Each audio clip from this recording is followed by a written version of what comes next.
लड्डू गोपाल की करते हैं सेवा, तो इन नियमों का रखें सदैव ख्याल। भगवान कृष्ण का बाल्य रूप बेहद मनमोहक है। तभी तो लाड में हर माँ अपने लल्ला को कान्हा कहकर पुकारती है। दरअसल कान्हा के नाम से ही स्नेह झलकता है। उनके चेहरे की सुंदरता और भोलापन हर किसी को अपनी ओर आकर्षित कर लेते हैं। अधिकतर घरों में आपको लड्डू गोपाल मंदिर में विराजित मिलेंगे, मगर उनकी सेवा और उनकी पूजा अर्चना करने में कुछ खास नियमों और कायदों का ध्यान रखना चाहिए, ताकि प्रभु का प्रेम और कृपा भक्तों पर बरसती रहे। आइए जानते हैं, लड्डू गोपाल को घर में रखने के कुछ खास नियम हैं, जिनको पालन करना बेहद आवश्यक है। लड्डू गोपाल को करवाएं रोज स्नान। लड्डू गोपाल को नियमित स्नान करवाना सबसे पहला और जरूरी नियम है। इनके स्नान के लिए विशेष व्यवस्था की जाती है।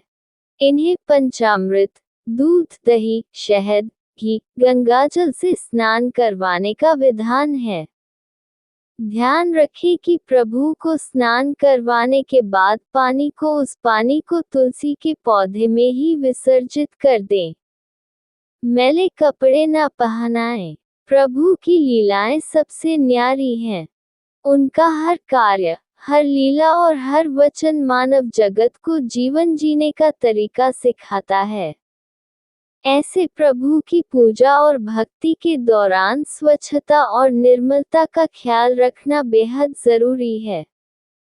स्नान के अलावा इस बात को याद रखें कि लड्डू गोपाल को नियमित तौर पर साफ कपड़े ही पहनाएं। भले ही आप रोजाना नए वस्त्र न पहनाएं, मगर इस बात को अवश्य याद रखें कि आप जो भी वस्त्र पहनाएं, वे मैले न हों और धुले हुए हों। रोज करें श्रृंगार। रोजाना स्नान और वस्त्रों को बदलने के अलावा लड्डू गोपाल का साज श्रृंगार भी आवश्यक है। प्रभु का श्रृंगार चंदन का टीका लगाकर किया जाता है। भगवान कृष्ण रूप मन मोहने वाला है, इसीलिए उनकी नजर भी उतारी जाती है। दिन में 4 बार लगाएं भोग। अगर आप लड्डू गोपाल की पूजा करते हैं, तो उन्हें दिन में 4 बार भोग भी लगाया जाता है। प्रभु को माखन और मिश्री के भोग के अलावा खीर और हलवे का भी भोग लगवाया जाता है। ऐसी मान्यता है कि जिस भी घर में लड्डू गोपाल की सेवा की जाती है, वहां मांसाहारी व्यंजन का सेवन और पकाना दोनों वर्जित हैं। परिवार के सभी सदस्यों को भोजन देने से पहले प्रभु को भोग लगाना आवश्यक है। नियम से करें आरती। लड्डू गोपाल को आप प्रतिदिन 2 बार या 4 बार जब भी भोग लगाएं, तो साथ ही उनकी आरती भी अवश्य करें। लड्डू गोपाल के पास श्री राधा रानी की प्रतिमा जरूर रखें। शास्त्रों के अनुसार दिन में 4 बार श्री कृष्ण की आरती करने का विधान है।